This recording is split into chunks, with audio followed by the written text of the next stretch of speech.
Ladies and gentlemen, welcome in to a brand freaking new episode of a whole new ball game podcast. I'm Vinnie Pasquantino. Bear the dog is here. Alex is here. Fire me up. It's Tuesday, December 22nd, and we could not be more fired up to bring you today's episode. You know, Vinny, I got to say, from the first episode, it was a fake fireplace. And then today we've upgraded and I downgraded my background. And you have a real live fireplace in the background. Yeah, I do. And it's blazing just like the Jets right now, baby. Hottest team in the NFL, 1-0 in the last week. We're moving on. We've got Cleveland this week. We couldn't be more pumped. Oh, man, this is a nice fire. I've got some nice warmth on my back here. I changed up my background a little today. Didn't want to walk upstairs to my closet studio. So, we're down here in front of the fireplace. I think, Vinny, side note, I think you are the only happy Jets fan I know right now. It's unbelievable. Twitter has been just an absolute cesspool of negative Jets fans. But I'm more negative than usual. Way more negative than usual. I mean, it's just unbelievable. I mean, people like to say that Philly fans are the worst, but I don't know. Jets fans are kind of losing their minds right now, and it's tough to be a part of. But I'm going to keep the positive energy going. I'll never complain about a win. I'm just not going to do it. It's not. We talked about it yesterday. It's just not me. Let's win football games. That's the job. We executed a plan, and I'm really happy about it. So go Jets. Well, now let's get into this episode. Brooks Webb, Director of Operations for the Vanderbilt baseball program. What an interview with Brooks. I mean, he dropped so much insight and knowledge. I learned so much just from listening to what Brooks had to say. Yeah, he was a really good interview. I didn't know him before. I knew he had, he worked with USA Baseball and with Vanderbilt, so I knew he probably had some, Side note, if you're watching this, the fire is now burning out. It is not as big. I don't want to hear any jokes about how that's how the Jets season is going, that, they were hot and now they're burning out. Don't want to hear it. So I cleared the air there. Don't want to hear it. Back to Brooks Webb. Super exciting interview. We learned a lot. We got into some really cool things. But the thing that I took out of it that I just couldn't stop noticing is I think he was using a fake background. He did a really good job of not letting us know, but I'm pretty sure it was a fake background. What do you think, Alex?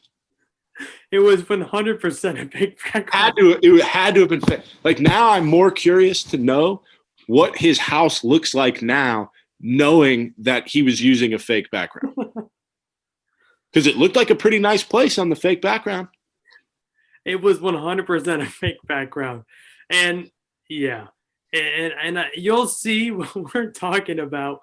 And that's funny. That's fun. I mean, I was thinking it the entire interview of just, what does your house look like? What are you hiding from us, Brooks? What are you hiding from us?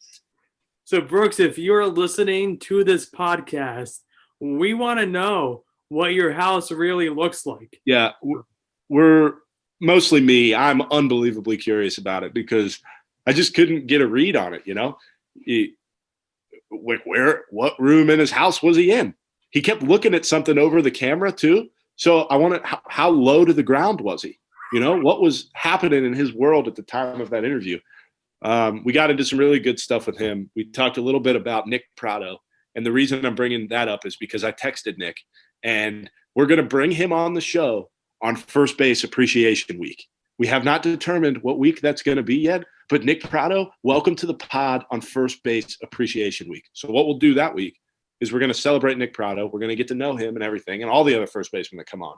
But then we're going to get into the nitty-gritty, the best part about playing first base, the best part about playing the best position in baseball. I mean, how interesting does that get? I mean, that's going to be a 5-guest type of week. And Alex, you know how I feel about 5-guest weeks, but that's going to have to be one because that's our celebratory week. We're going to have to do guest of the year that week. I mean, first base week is just what it's, that is the most important week for us as a show. Yeah. And then after the first base week, we'll have to do a pitcher week because we're not ever going to do a pitcher week. That's never going to happen. But that's the best position in baseball, Vinny. And people listen to this too. The best part about Alex is he hasn't gotten great at his improv yet and responding to things because he's used to being the one interviewing people. And these are just conversations that he's not used to having, especially on camera / recording. So it's fun to watch him think and struggle to come up with witty responses to me because he's trying and he is getting better. So everybody back at home, just know Alex is getting better. I'm not saying I'm perfect. I am better than you in this department. But you are trying, and results are coming. I promise. They are coming. I'm better at text messages. So without further ado. No. Alex, we have some big news before. Oh, that's right. Before this interview drops. Big news. Ladies and gentlemen, we have decided what NBA franchise we are going to follow for the 2020-2021 NBA season. Mm-hmm. It'll be Alex, myself, and Ryan Harris. What about Bear? Well, Bear too. Bear is, I guess I'll say Bear. Restart.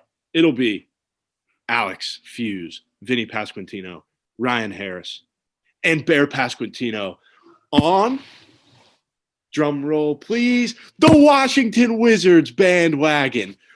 Welcome to the show, Washington Wizards. We could not be more excited to become fans. A few things have worked out in the Washington Wizards' favor. One, I live pretty close to them when I'm at my parents' house, so that's cool. They're kind of like the local team, so there's a little bit of excitement there. The colors for the Wizards match the podcast fantastically. Yeah. And I've got a few friends that are diehard Wizards fans, so now I can talk to them about it.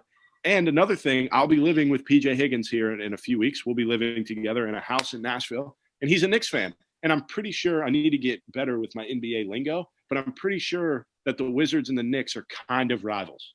So that'll be exciting. PJ is a Knicks fan, and, now I'm a diehard Wizards fan for the year, and I'm really excited about it. So we'll make sure that we let everybody know how the Wizards are doing. They don't play on opening night, but they do play at the 76ers on Wednesday night. So I'm pumped for that game. I'll be tuned in. Alex probably won't be, but I'm going to let him know what's going on in that game, and we'll make sure everybody gets a recap after every single game.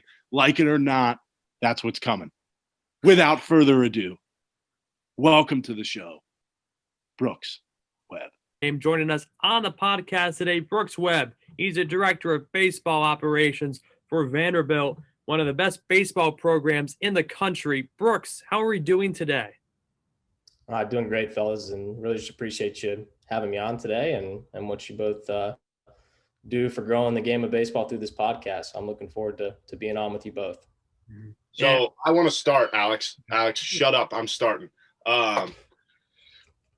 We're not going to get into Vanderbilt too much because we don't want to ask the most basic questions. But as director of baseball ops, just kind of go into what you do. And then that's going to be my last Vanderbilt question of the day. Wow. Okay. Last Vanderbilt question. Mm-hmm. First question's the last Vanderbilt question. You boxed Alex out like right away. Yep. So here goes my playbook. There we go. No, it's a good question. I think the biggest thing when you look at the director of baseball operations title, I do think it varies from school to school, from team to team, from coach to coach, and what the expectations are, and what the defined responsibilities are for that role. I think for me, I try to have my hand in everything that we are doing and that touches our program as far as all of our external departments.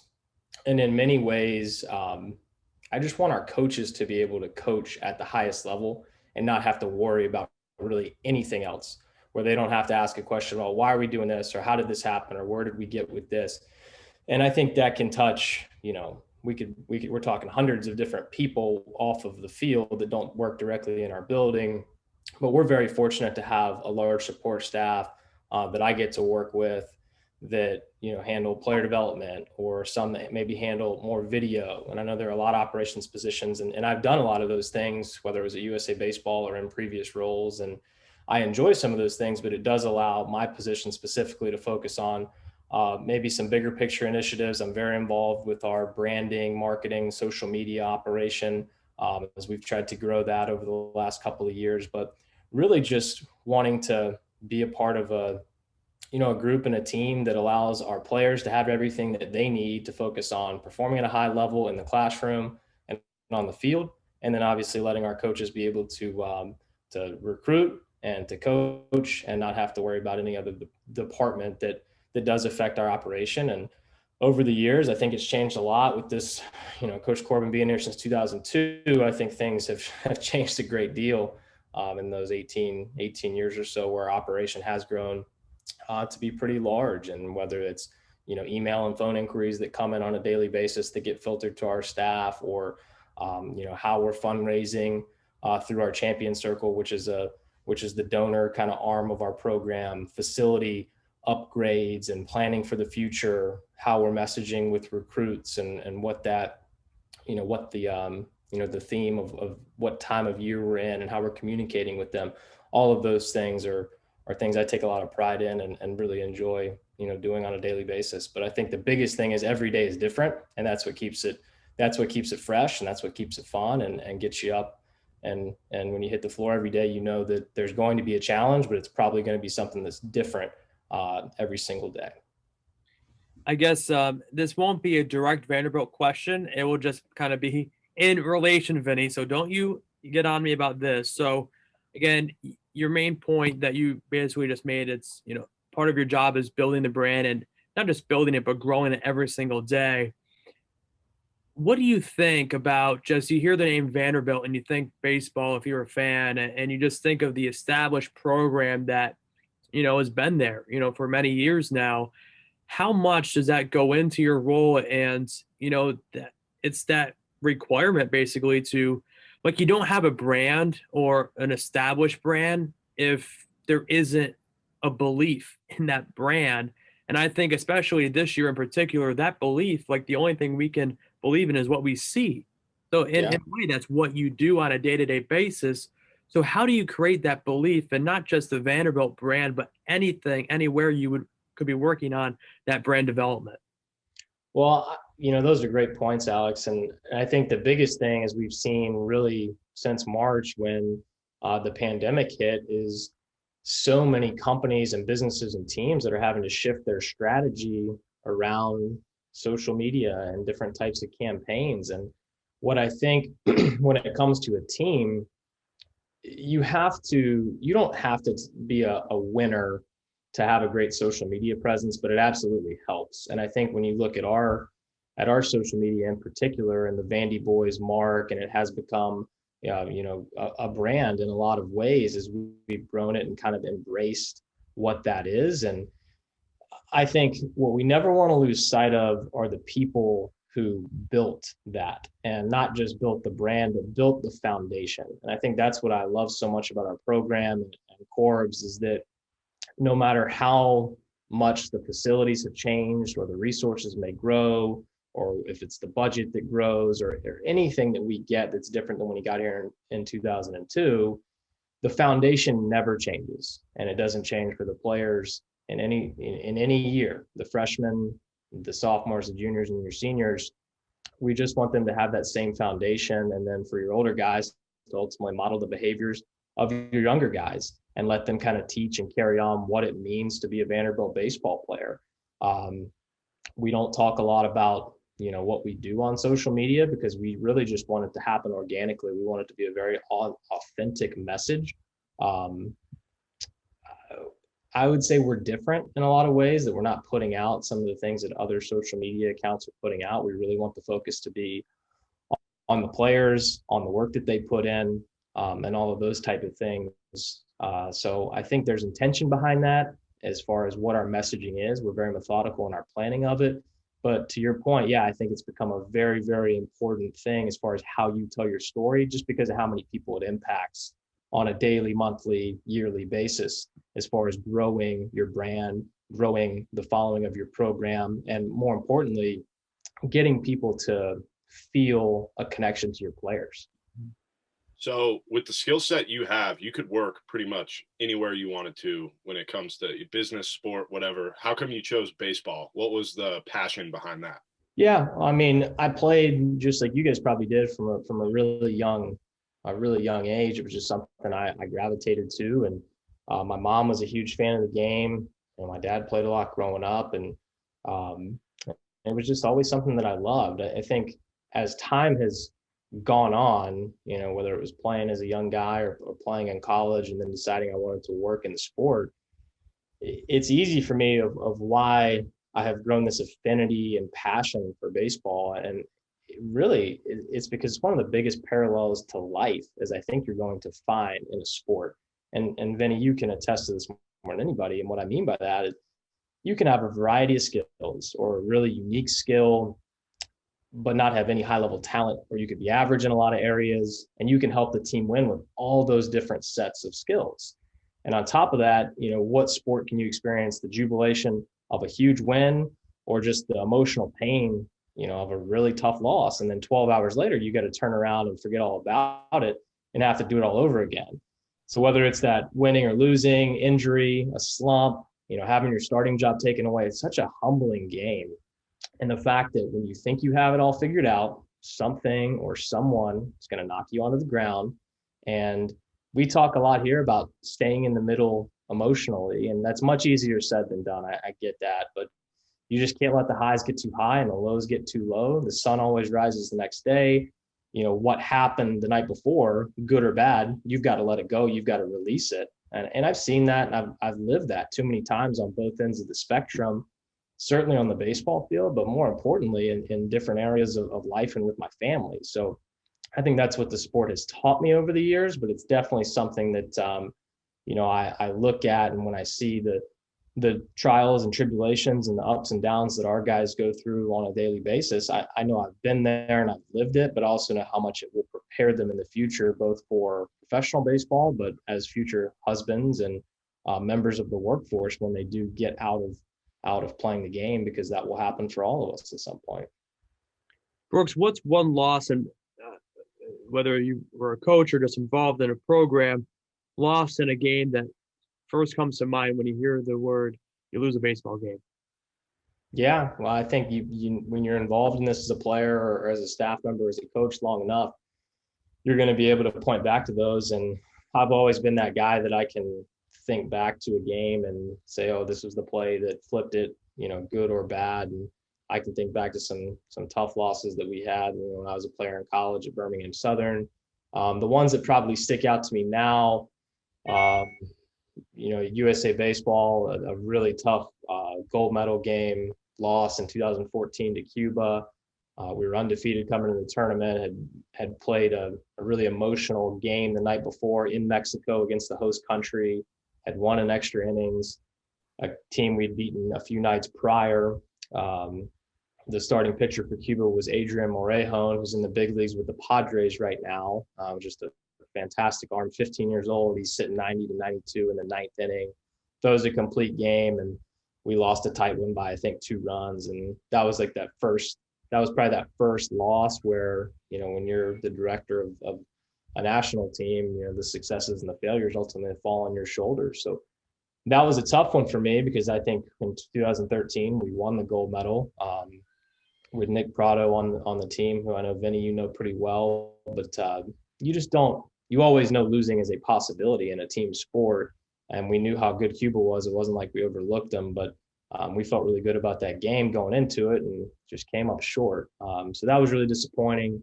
But you learn from it. Those kids, I think back to that group of guys, and there were several first rounders on that team.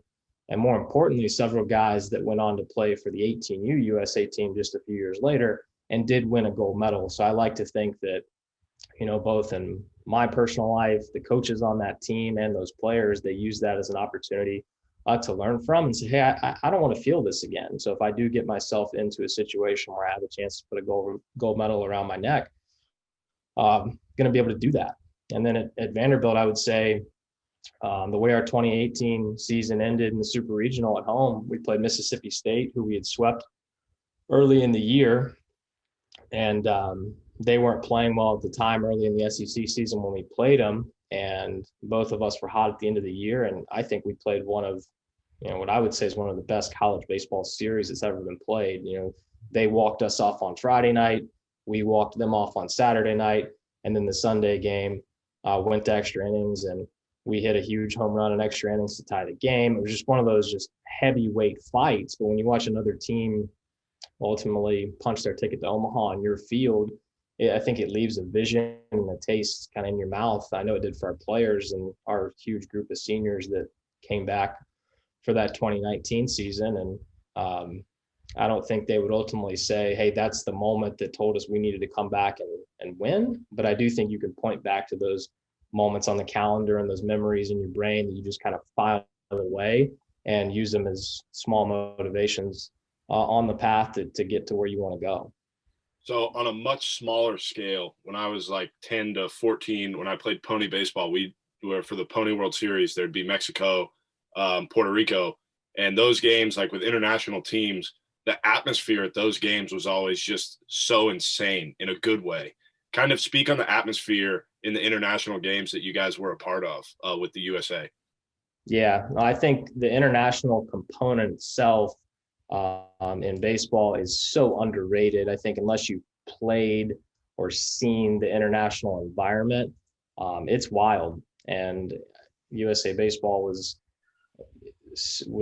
so fulfilling in the sense that you get to travel the world and see all these different cultures and environments, but you also got to see styles of baseball that are very different than what you see here in the United States. And it's really as fun as it gets from an environment standpoint, and just the crowds and the fact that you never know what you're going to get from a facility standpoint, how the crowd's going to react. The definitives and what you know you're going to get is that no one's cheering for you unless there's parents that traveled. And as you guys know, there's so many other countries that aren't just good at baseball, they're elite. So I think back to like in that 2014 tournament, we were in Mazatlan, Mexico, and I mentioned that game we played the night before the gold medal game. We played Mexico for a chance to ultimately go to that gold medal game.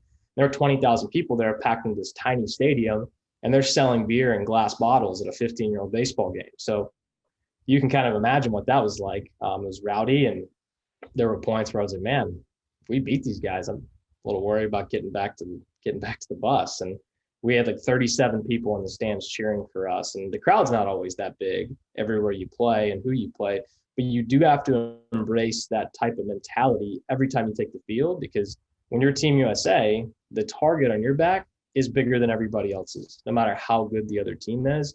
And I would say the 15U age group is far and away the most competitive of all the international groups, because it's the age where the kids really start to physically mature. But it's also right before those international players get to sign professional contracts. So the Cubas, Japans, Venezuela's, Dominican Republics, Panama, Mexico, they're all very, very, very talented, and they all have one goal in mind, just like we did, and that's to win a gold medal for their country. So there are a lot of times where those other countries were more talented than we were, but we could find our separators in coaching, or just in how we scouted and in our belief systems that we tried to put into place with those teams. So it's international baseball is tough. It's tough from the fact that you're not always going to have access to the nutrition that you would have back here in the States. You don't know what your accommodations are going to be when you leave. There are a lot of uncertainties, and we always talk in baseball, right, about control the controllable, and you've got a lot of uncontrollables in the international scene. So you try to prepare 15-year-olds for that as much as you possibly can, but at the end of the day, you really are relying on a lot of things to go your way, and just hope you pick a really mentally strong group of kids and you have a coaching staff that can lead them through that. But there's nothing like international baseball. You talk about you want to hear the double anthem on the last day. You want to be able to hear that anthem the second time when you get a gold medal being put around your neck. And I've been on both sides of it, but I can certainly say that when you do get to stand for that second anthem and you're getting a gold medal put around your neck, that's really the most surreal moment that you can have in this game. And I think in any sport, getting to represent your country and succeeding at that international level is really hard to put into words. How did and have this international competition help you in your current role with Vanderbilt? Well, I think that, you talk about, a target being on your back when you get into international play. And I do think that's the case with Vanderbilt in a lot of ways. I think with any program that, any top 25 program, I think can attest to this, is that when you have built success over time, And Coach Corbin has certainly done that. Any team that's coming into your house wants to take everything you have. And I think that's the mentality that I always tried to take with USA Baseball. Is it didn't matter if Cuba or Japan was in the other dugout. It's a faceless opponent. We just had to focus on playing our game, playing to our strengths, worrying about how we prepared, and not even really look at the other jersey.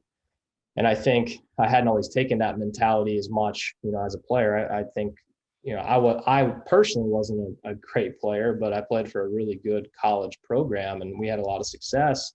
But I didn't always have that mindset. I would sometimes at the time as a younger guy get wrapped up in this is a rivalry series or this is a team we don't like. And as I've gone on, you start to worry less about the opponent and more about just how you have prepared and can attack the game once you get into it, because the opponent really doesn't matter. You respect them and you scout them and you prepare for them. But once you get into it and the bullets start flying, it really doesn't matter if you're facing, somebody's ace or somebody's Tuesday guy. You just have to be ready to go and play pitch to pitch. So I do think international baseball taught me in the sense of, being in hostile environments and in the SEC and playing in Omaha. I think, I even think about, you mentioned it earlier, Vinnie, but I think about like a Nick Prado, who I said, I know you play with. He played in the Little League World Series. I had a couple of those guys over the years that played in the Little League World Series. And we had a few, not necessarily Nick, but that their talent level wasn't necessarily something you would think is a Team USA player, but their confidence, because they had played on this stage in front of thousands and thousands of people and millions of people on TV, they just weren't fazed by really anything. And I think that's the biggest thing international baseball can teach you, is just to block out the noise. And really what I love now is when you're evaluating players that, have played and succeeded in that environment, they're not going to be fazed when they get to college or when they get to professional baseball and they've got hecklers or they're playing in front of big crowds, because they've done it. And, USA Baseball goes down to 12U national teams that have played in front of 25,000 people in Taiwan. If a 12-year-old can succeed in front of 25,000 people, play baseball at a high level, I like to think his odds are going to be in his favor to play the game as long as he continues to get better. There's not much that's really going to affect that kid as he moves forward. So I just think that international competition, playing in front of crowds, having that expectation of winning, I think that translates no matter where you go, whether that's Vanderbilt or any other college program or professional organization. So within the game of baseball, for you personally, what is your ultimate goal that you want to get to, whether it being a coach, whatever it may be? That's a tough question, Vinny. I don't know if I really can answer it in the fact that I'm not really one to set goals as much as I really just want to try to perfect the processes and I'd say the habits that just contribute to wherever I'm at. Yeah. I've been it's not lost on me at all that I've been very lucky to have 2 jobs at a young age in USA Baseball and Vanderbilt that would be quote unquote dream jobs at any point in life. And, USA Baseball was a place that I really never thought I would leave. And then when Vanderbilt calls and you talk to Tim Corbin, who I think is the best to ever do it, certainly in college baseball, but maybe any college coach of all time, and you want to learn from the best, that was an opportunity that I just didn't want to pass up, because I felt like I could learn, but also add value to this program and to this university. So what I have learned is that you just want to do what you're doing with good people. If the environment is right and it's something that you can really enjoy on a daily basis, then you can be happy no matter where you are. I don't ever really get hung up on titles or money. Those things certainly matter and they advance you in your career, but we operate in many ways, I think differently than a lot of college programs. But most importantly, I love the people that I do it with. I think Corbs leads from the top. He's somebody that just is a rock in so many ways. He's a guy that we lean on and we get to learn from, but he also lets us do our jobs. He trusts us and gives us a lot of freedom to be able to do what our strengths are. And that goes for our entire coaching staff. I think we have the best coaches at what we do. We think we have the best support staff. And I love the relationship with our players. That was the one piece of USA Baseball where you bring in these groups every summer to play on the national team, and the bond is strong, really strong, maybe the strongest you can get because of the battles you get into in international play, and you're kind of all you've got. But when it's over, everybody goes back their separate ways, win or lose. That's really hard because you can't have any closure, whether it's celebrating or trying to, talk through what losing might have looked like. That was difficult for me, especially with the coaches, because you want to be able to celebrate with those guys that poured so much into it, but definitely with the players. And I think at Vanderbilt, that relationship building that takes place in the recruiting process with the player and their families, to the point where they come to Vanderbilt and play for 3 years or 4 years. You get to see them get drafted and go play pro ball. Then they come back in the off season and they train here. It's a very fulfilling environment. And I think that, I've always been somebody that has placed relationships and staying connected to people really over anything else. And I get that here on a daily basis. I'm sure there will come a time where, maybe there will be an opportunity that just makes sense for my wife and I to move to the next thing. But right now we love Nashville, and we love the people that are kind of in our community and that we get to do life with every day. And, that's enough for me.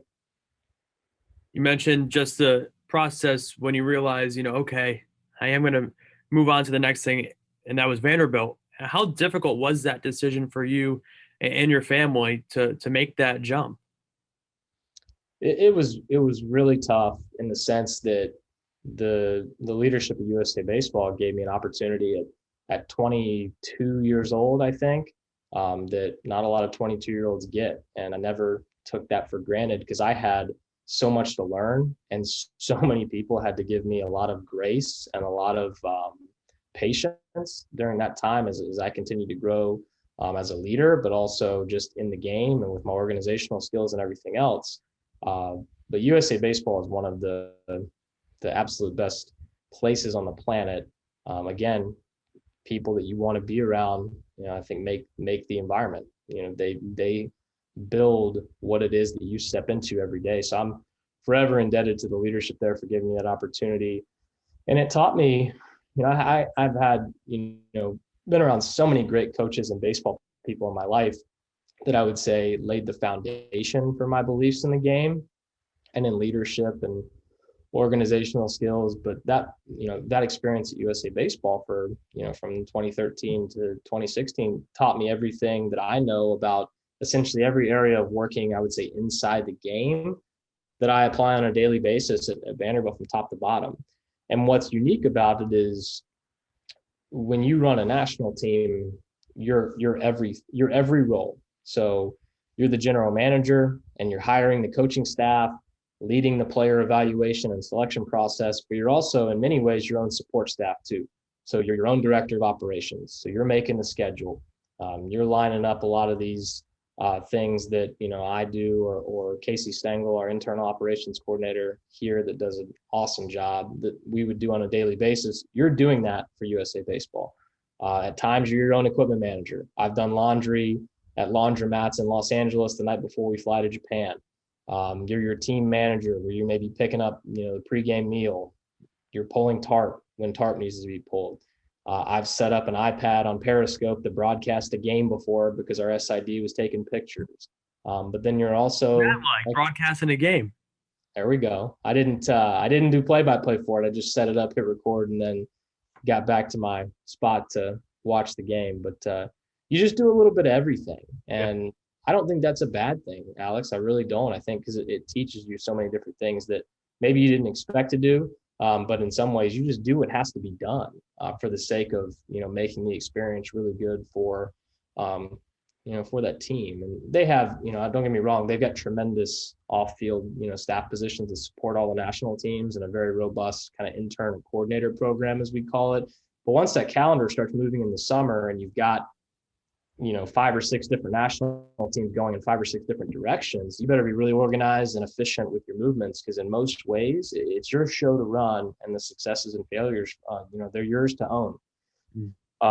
But it was a role I took really seriously every day because it came with a lot of responsibility, and I learned an amount that I could never put into words. My time there and the relationships you build, like I said earlier, certainly with the players, most importantly, but with the USA Baseball, staff that works in North Carolina every day, the coaches on those national teams, they're people that they become more like brothers, and you lean on, you rely on, and they're part of your circle forever because you've been in some, you build a bond, you've been in some things with them that you won't be in maybe for the rest of your life in baseball when you're involved with some of those national teams.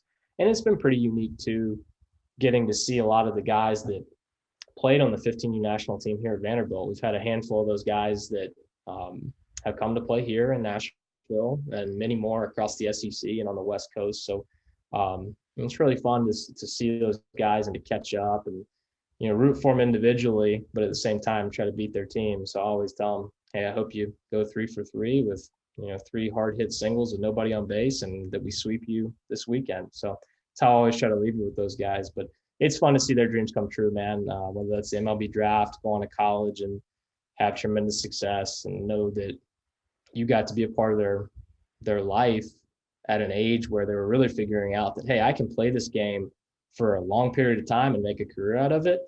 And I just hope that playing for USA Baseball was a really small, but I would say impactful step in their journey to the big leagues based on the experience they had representing their country and whatever they accomplish in the game that we all love. Now that you have worked in international baseball with USA Baseball and in college baseball with Vanderbilt, what is one thing that you think just the game of baseball can do better for fan enjoyment? I think you saw, Major League Baseball take some good steps this year, and the players that they promoted, kind of along the way. There's this, this old school baseball group of people that, are very impactful to our game because, baseball is, such a unique sport, and there are a lot of unwritten rules. But I also think there's room for the new age and the old age to coexist. And I know my views on the game have adapted for sure in the last, probably 5 to 7 years from where I was as a player to working in the game, because you do get to see how players are changing over time, what they have access to at a younger age, what they're seeing and what they're viewing and what they want to emulate is ultimately, I think, why we're seeing a different style of game on the field. And you do have to embrace that while trying to not stray away from the ideals of the game, because I do think baseball is a sport where it demands a high level of detail and respect. And I think there's things that we don't want to lose sight of that are important to the game. But I do think, finding a way to blend those kind of old school, new school mentalities is very important. And I think when we talked about social media earlier, how you do that on various platforms and embracing the ability to make baseball seem fun to the younger demographic, that's something that we all have to be greatly focused on. We need to be very, very diligent in how we grow the diversity in our game. That's a problem that I know we could talk about for a long period of time on here. I think that it's a sport that ultimately is very expensive to play. Like you think about football, if you want to go out and throw a football right now, you need one ball, and you and I can go and do that for 8 hours if we want to. If you want to go hit a baseball, you need more than one baseball. You need a bat that's expensive, and you need somebody to throw to you. And that takes a very not special, but it takes a different skill set than just somebody you can throw a football to. So we have all these barriers of entry to the game that we have to make easier and more affordable to get people interested in it. And then once they see that, hey, this is a fun game, this is something I am interested in, make sure that what they're looking at, what they're taking in on social media and on TV is a product that looks fun to them, where they do want to have some longevity in the game. Well, I think one thing too is the technology in the game, and it's like a double-edged coin, because I think it's cool when people see the data and see.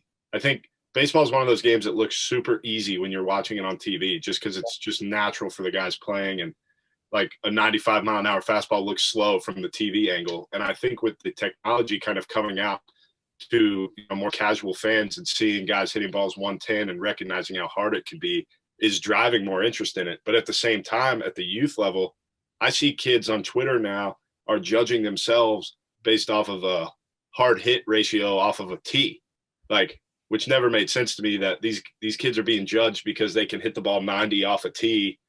That has never mattered, I don't think, in the game of baseball. Obviously you want to hit the ball hard, but there are guys who don't hit the ball off the tee that hit the ball super hard. Like, how do you think technology is kind of driving what's happening in the game right now?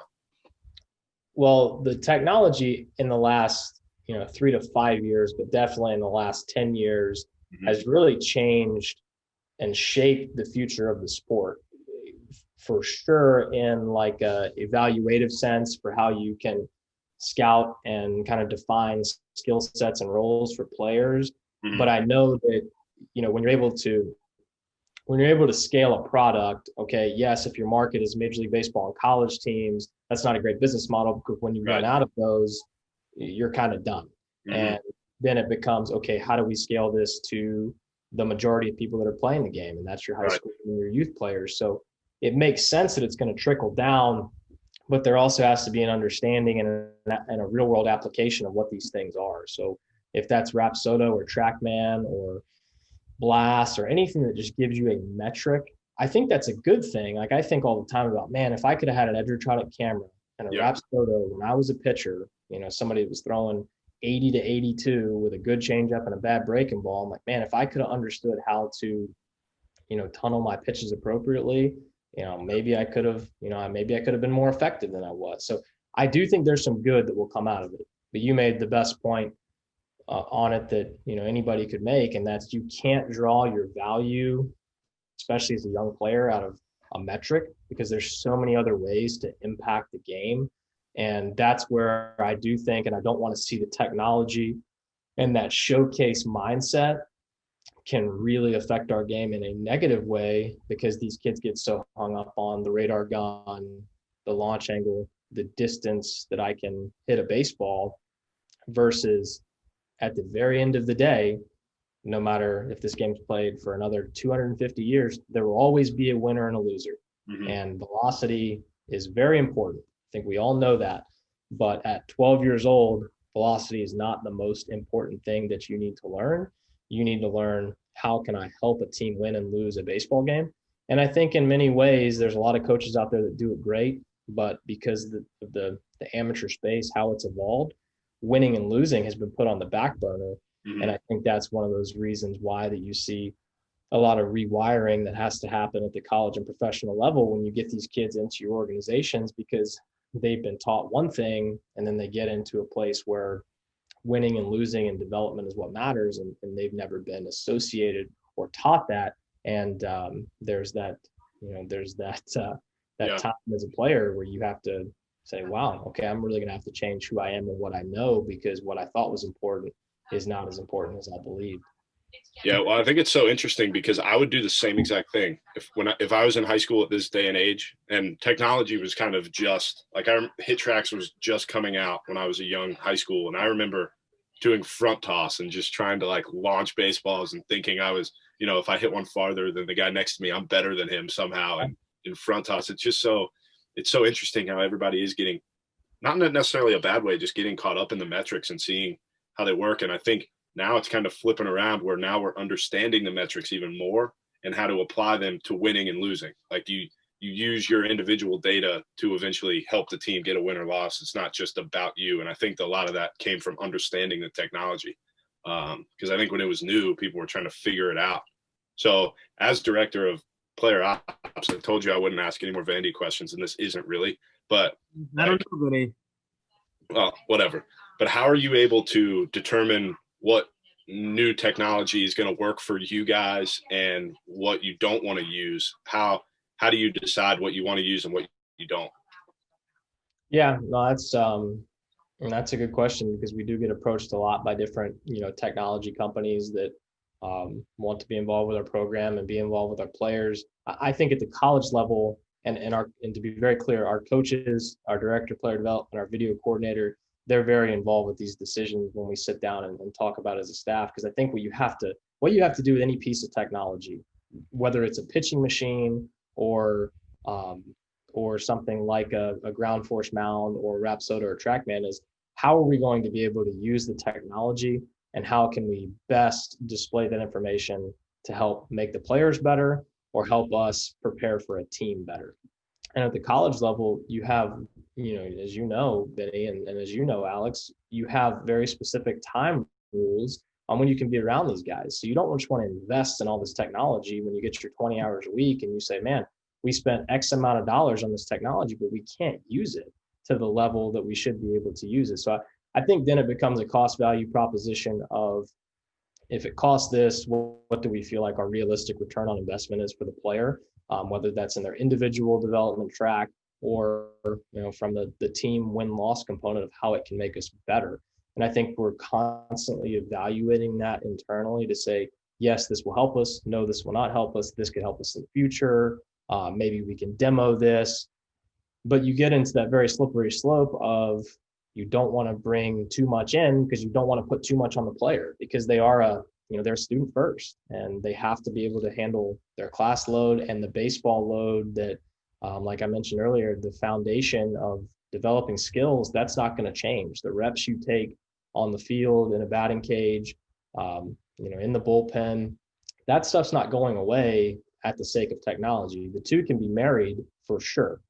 They can definitely, and we do accomplish a lot of that in our training sessions where you do have the two of those things going side by side, but you have to be able to make them happen in the real time with real feedback that the players understand, but that they also feel like they're getting value from. So I think that's the biggest thing, is when we try to evaluate a product, and if we can get it in the hands of a player to look at beyond just, as a staff, our coaches, myself, any of our support staff, see, we'd love to be able to say, hey, what do you see in this? You're the one who could be using this. What do you think about it? And then many times just relying on the leaders in your field, whether that's, Scott Brown, our pitching coach, Mike Baxter and David Macias, our hitting coaches, for them to say, yes, as a player, because those guys played at high levels too. Bax is a big leaguer, or was a big leaguer, and Coach Macias got up to AAA and has worked in 2 different pro organizations, to say, yes, like, this works. This can make us better because I've either seen it or I've talked to my network, and picking the brains of, anybody you can that's used the product to say, how will this make a large group of players better, opposed to just 1 or 2? Because again, that it comes down to how you spend that dollar and what you're getting back for it. But the technology piece is something that will continue to grow in the game. And I think we all have to stay, we all have to be evolving with it, because a lot of people are going to get left behind just because they aren't embracing it. And I think that's only going to make the product of the game better, but I also think there's a time and a place for the application of it.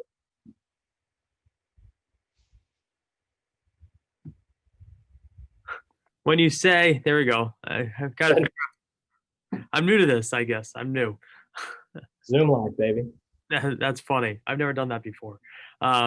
So, when anybody that's listening to this and not watching it, Alex was on mute there for about 5 seconds. That's why that little awkward silence happened. Alex, remember, a big part of our audience is not watching us. Come on now, this. That's right. And of course, Vinnie will not let me edit that part out, because the deal is, now any mistake I make, it has to be unedited to just make me look as bad as possible.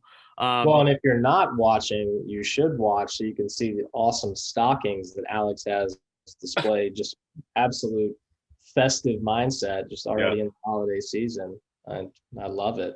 That's right. That's right. But you mentioned the product of the game, and when you were with USA Baseball and you're with Vanderbilt now, and do you ever find yourself, because yes, it's the sport of baseball, but you're also in a way competing against the sport in different areas. Do you find yourself really looking at those other leagues as competition to you? You mean other leagues in the sense of like Major League Baseball? Yeah.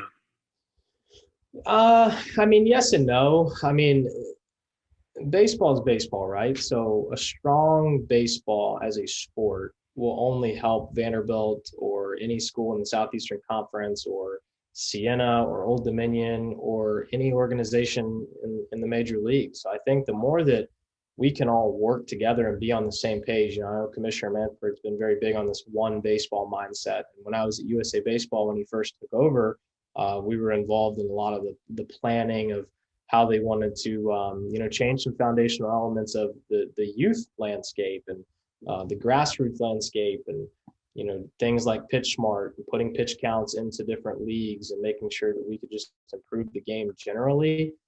So no, I don't see it as competition. I do think, like, when it comes to draft time, there's things that pro scouts might tell a player that, we would tell them something different because they want them to sign and we want to get them to campus. And we're not really big into the recruiting against professional baseball. We just want Vanderbilt to sell itself and our development track to sell itself, and the degree and the experience you're going to get to be something that the player just says, hey, I don't care if professional baseball calls. I want to be a part of that just because of what I know it can do for me personally on and off the field, and what I'll leave that campus with.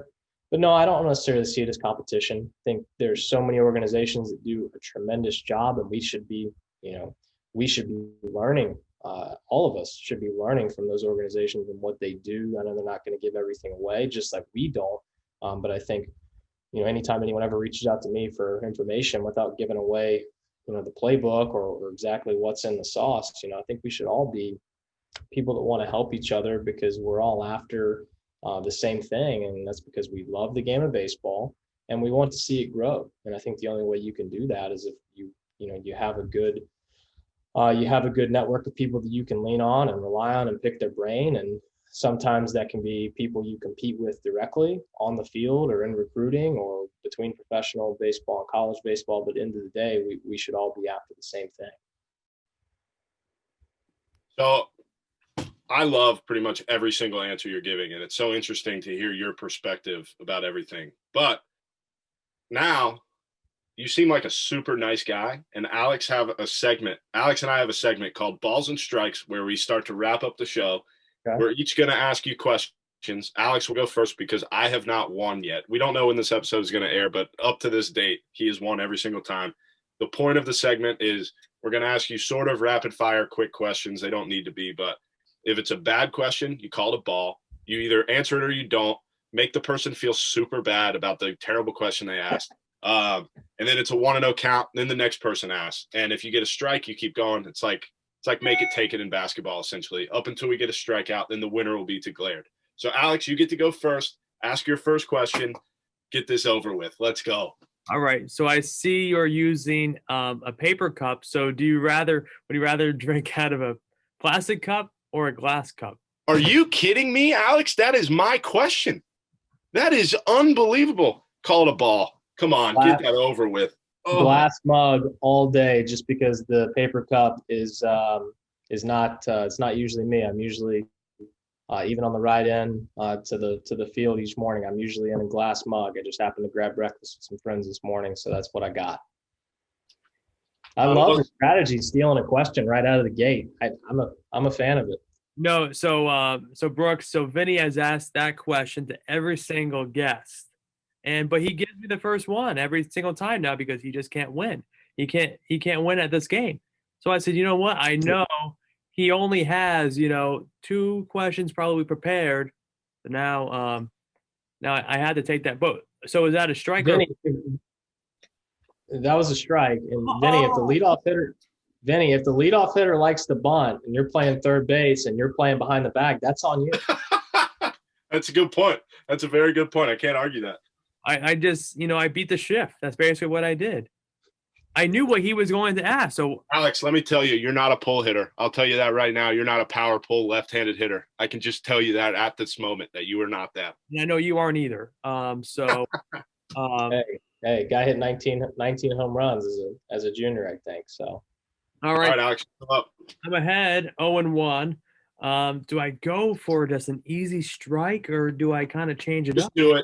Just do it. I think I might go for a 3-pitch strikeout here, Vinny. When was the last time you surprised yourself? Ball. Love it. So I'm a tough at bat, Alex. Come on. Are you going to answer the question or are you going to choose to not? I'm going to not answer the question. I love it. I don't even know if I could surprise myself. Maybe drinking out of this paper cup, but it's a ball. So when you played, were you a pitcher or a hitter most dominantly? In college, I was a pitcher, but I was a two-way player, just like most of us. Okay. So, all right, I'll ask you from the pitching side. If you were able to throw a bullpen with one major league pitcher or really any pitcher that is, dead or alive, that you could just soak in all their knowledge, who would it be from? Probably Greg Maddux, I would say, just because I was a huge Braves fan growing up. He was somebody that, I don't necessarily think I tried to emulate, but because I wasn't somebody who's going to light the radar gun up, I really appreciated his ability to kind of command the strike zone, to do it with a lot of different pitches, to be able to decelerate the baseball. I love that. I always tried to pitch off my changeup, and I think, he was somebody that, if I could soak in that knowledge and figure out how he was able to get the umpire to call a strike 9 inches off the plate, I would love to know. I'd love to know how he got that done. Yeah, for sure. So I'm going to take that as a strike. So 0-1 for me. You're the GM / owner of a team, right? It's your team, whatever. Salary cap's off. What is going to be the identity of that team? It's a baseball team, right? Obviously. What is going to be your team's identity and what people will talk about your team as? I'd say that's a good question, so I'm going to give it a strike. Thank you. Sorry, Alex. I would say that I want to surround myself with people that are a lot smarter than me, that are very talented in whatever area that they're in. I think there's so many different departments that touch a professional organization on and off the field. So just trying to accumulate a bunch of people that are passionate and really good at what they do. But I would also really, when it comes to acquiring players and kind of rewiring what an organization could look like, is just find a bunch of guys who really just like to compete. I think that's the one thing in this game that when we look at top to bottom is that competition is lost. So I think how we would apply competition from the very highest level down to the newest prospects that get drafted or signed is just learning that there's a consequence to everything we do. There's a win and loss to everything we do, to every rep, to every at bat, to every pitch, which translates into every game. And I think if you can get the players to have that mindset, and then the staff, the coaches, the front office can model those same behaviors where we're all competing every day at whatever our role might be, and we're a piece to a puzzle. As we put that together as a team, I think you're going to have success at some point. It may not happen right away, but I do think you're going to have success over time. See, now is that a step off? Is that a step off the mound? At the ball. Yeah, sorry, I called time there real quick. Sorry about that. Wow, that really just threw me off. Okay. I had a nail biter of a question, and that little distraction just totally messed me up. So I'm going to go back to what I was going to ask. The answer cannot be Tim Corbin, because I know that's what you're going to say. But in your experience, who is the greatest leader you've ever either worked with or seen that was just able to get people to really follow the message that they were creating?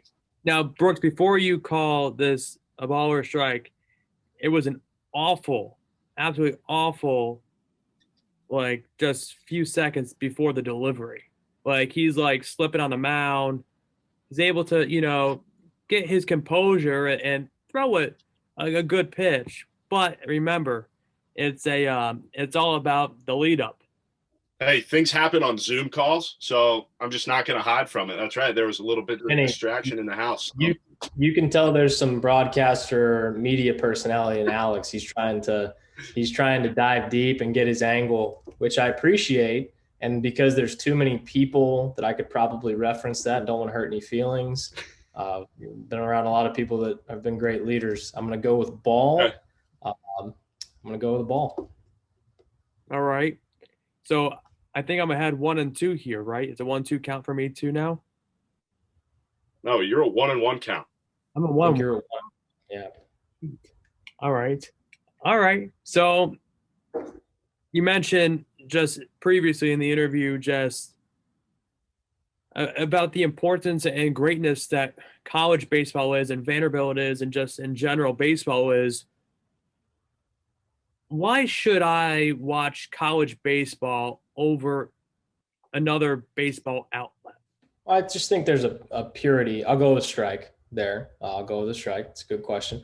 I just think there's a purity to the college game. I think there's so many, players that know they're not going to move on to the next level. So they're playing the game for a very different reason than maybe somebody that's playing, single A or double A baseball and knowing that, they're just trying to get to the big leagues and make it a career.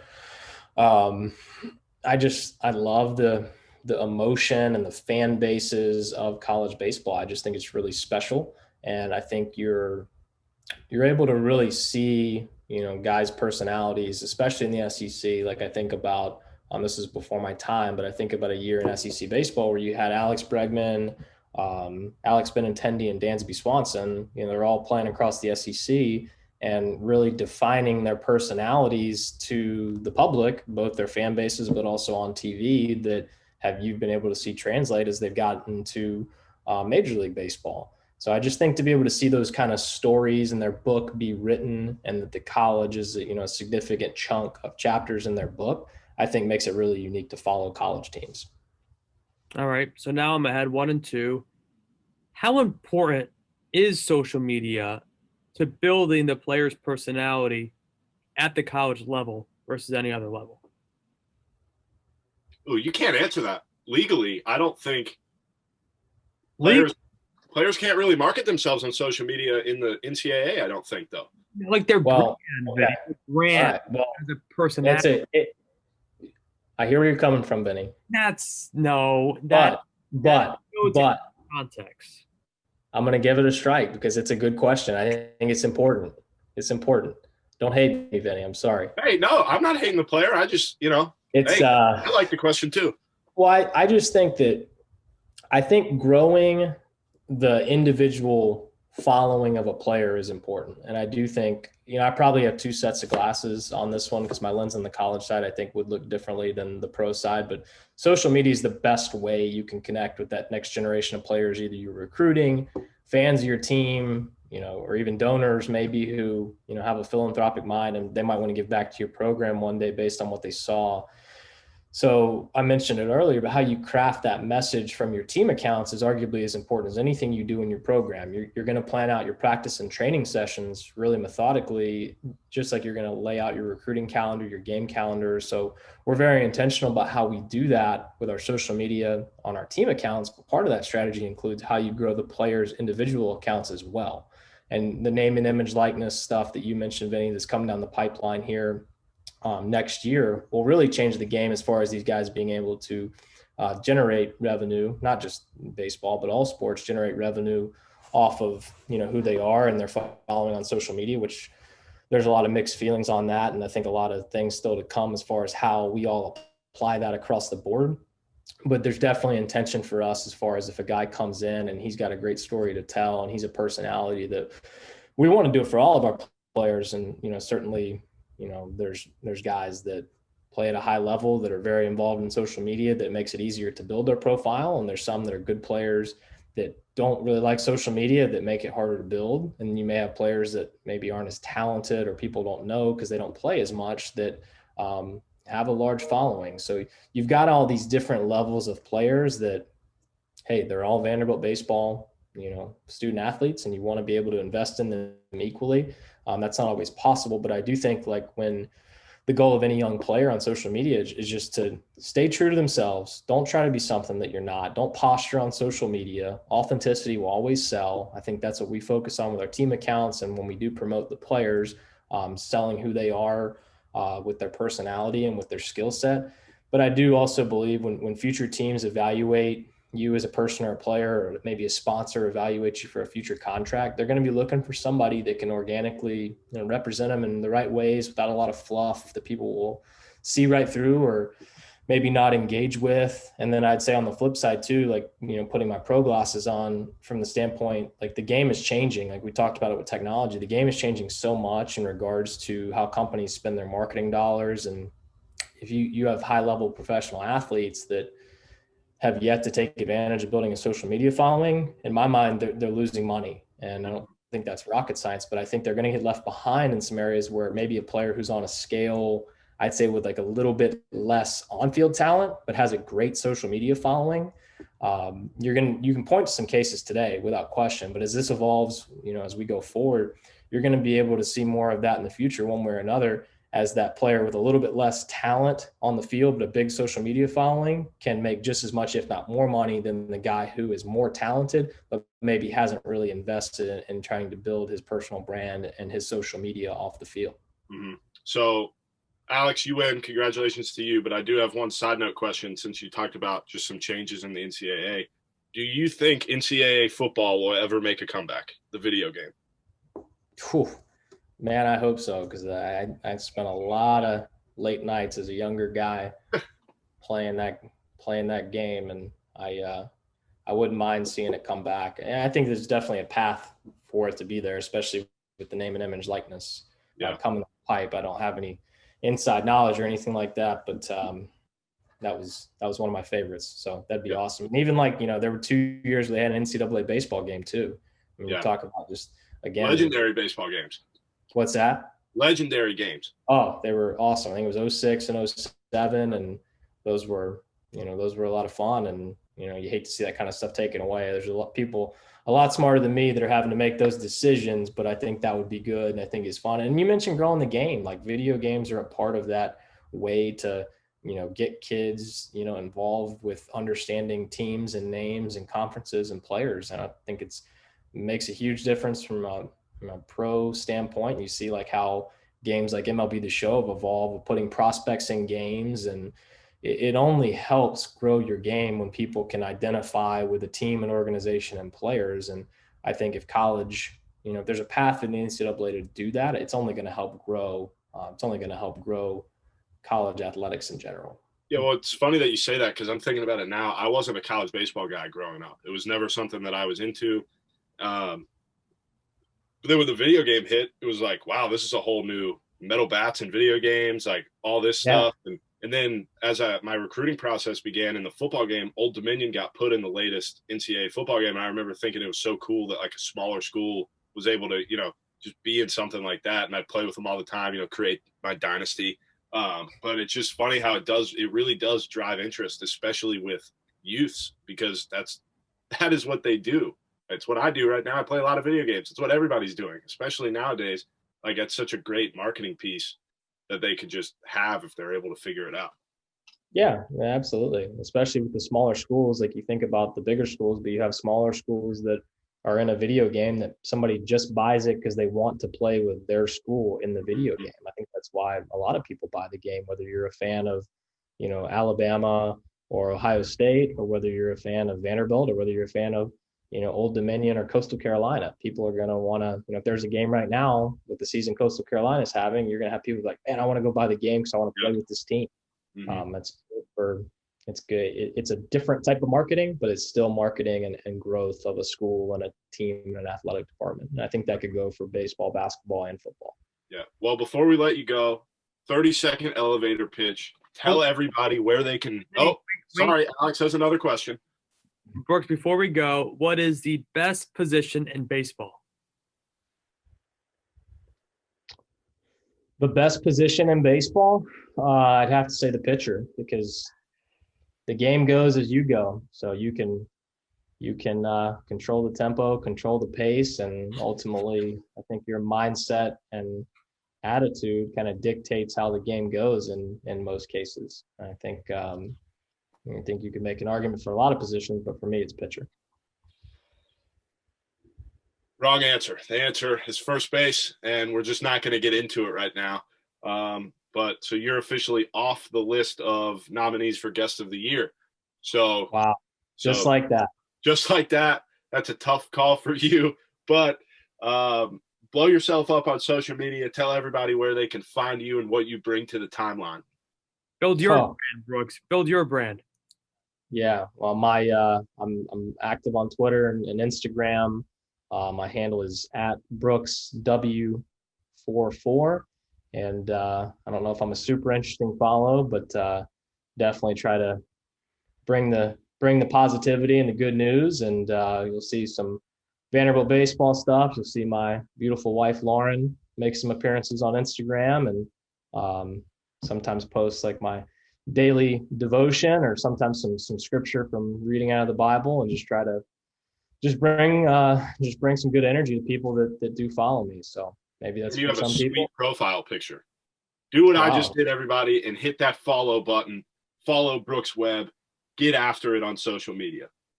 Wow. Vinny's my new hype man. Yeah. Even though I'm Oh, not yeah. necessarily- That's what I do. It is absolutely what I do, except for Alex. I will not be a hype man for Alex. So, you guys are great. Well, Brooks, we want to say thanks so much for taking the time out of your day to come on a whole new ball game. And again, it was a lot of fun getting a chance to talk with you today.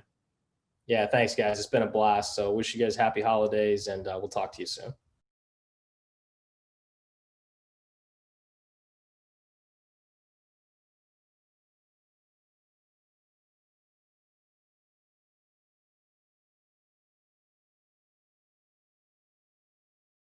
welcome to the show, Ryan Harris. We're doing the outro, and she is here live from Dublin, Ohio. Welcome back from the interview with Brooks Webb. I hope you all had a good time. Now meet, for the first time ever, I think, on the pod, Ryan Harris in the flesh. Nope. Nope. What do you mean, nope? You're on. We're recording. Yeah, like this is live. No, like we're live on Twitter right now. Oh, she wants to show. Do you want to show the world? Yeah, like Oh. you know we're live. Ryan, we're live on Twitter right now. We're live. Oh my God.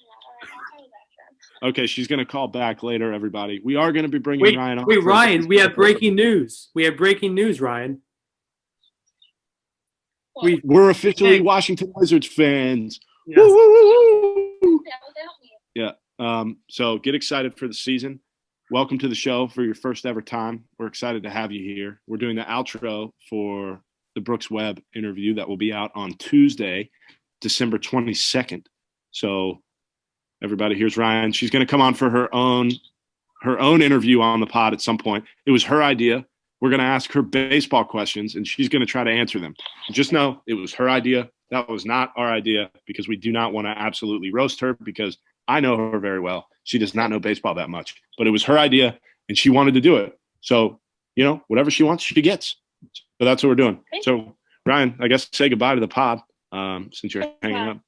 Hi, Ryan. And Ryan's off the phone. Now to the outro. Welcome back to the interview with Brooks Webb. What were your thoughts? Let us know. I loved it. I loved the interview. Oh, I thought you were asking me. Well, I mean, I was kind of asking you, but I was mostly asking our faithful listeners. That's right. Well, I really enjoyed it, and let the record show I'm on a hot streak. I'm on a 2-0 win streak. I just can't stop winning in this balls and strikes segment. And, who knows? I might never lose again. I will name at least one time that you've definitely lost, and that will come out at some point. So that's good. But are you noticing, Alex, that my mustache is coming in pretty good right now? It must be the collagen that I'm taking. Hair growing quicker. My beard game currently looking pretty good. He doesn't know what to say. He has no idea. He has no idea how to respond. He's trying to come up with something funny, but he just can't. He just can't do it. He just can't do it. I got nothing. The goal now, we've changed kind of the goal of the podcast to just loosen Alex up a little bit, let him have a good time, Alex. Just relax, talk to the people. What do you want to talk about, Alex? It's our show. What do you want to talk about? What do I want to talk about? Oh, you know what? Today I was driving, and now in New York, they got rid of the Easy Pass lane. We have Easy Pass in New York, and they had like the toll booths, but they got rid of the toll booths now. But now, like the older generation, sorry if anyone's listening that's a part of this, that does this, but they still slowed down where the toll booths used to be. So you guys have just eliminated the toll booth? Yeah, we got rid of the toll booths, and it's all electronic. So you drive under, and it's all Easy Pass now. It's all Easy Pass. I thought you were saying no more toll booths, because I was going to say, isn't New York's like $18 a toll? Yeah, well, down in the city. But no, so they like knocked down the toll booths, and it's all like overhead, so you just drive right through, but there's no toll booths anymore. But where the toll booths are, they still slowed down. It drives me crazy. Well, maybe you should just write a letter. To who? The people driving on the road? Yeah, just have something ready for them. throw it on their car if you see them slow down. Or I could just honk my horn. I mean, yeah, I you did could this do that morning. too. I did it this morning. Hmm. I just laid on my horn because it drives me crazy. Like, why are you stopping? There's nothing to stop for. Just drive. So you're an aggressive driver is what you're telling everybody. No, I would say I am a smart driver, and I can't stand stupidity on the road. A lot of people tell me that I drive like a grandparent. Oh God, no. Yeah. I drive slow, but I'm safe. Well, I'm safe. I'm safe. Sounds like you're not a safe driver. How is that not a safe driver? You're honking your horn at old people. At old people. Well, they deserved it. Specifically, only at old people. You're honking your horn. I guess I hate old people on the road. You know it. Wow, that is a take. That is an absolute take and a half right there. Well, if they can't drive, why are they driving? I don't know. I don't have an answer for you. Because there is no answer. They I don't should know. not be driving if they can't see the road. I appreciate the older generation and what they bring to us. That's all I know. That's all I know. I appreciate the older generation. I would appreciate them if they've discovered what Uber was. Anyways, Wow. I'm just stating the facts. But Well, why don't you wrap us on up? okay, I always do great at wrapping these shows up. Yeah, you do. So thank you all for listening. Be sure, if you're watching this, to subscribe on YouTube, drop a like and a comment below. What did you think of the Brooks Webb interview? I know Vinnie and I loved it. And also let us know what you think the room that Brooks Webb was sitting in. Yeah, that's what we really want to hear back at. Like, if you have gotten to this point of the podcast, please tweet us, social us, wherever you get our social media, and let us know where Brooks Webb was. Yeah. This is a test. Like, if you made it to this point of the podcast, like, where's Waldo? A loyal interview. Where's Brooks Webb? A loyal listener. Yeah. But have a great Tuesday, everybody. We'll be back on Thursday on Christmas Eve, and we're bringing Nancy Newman to everybody. So get pumped for Christmas Eve.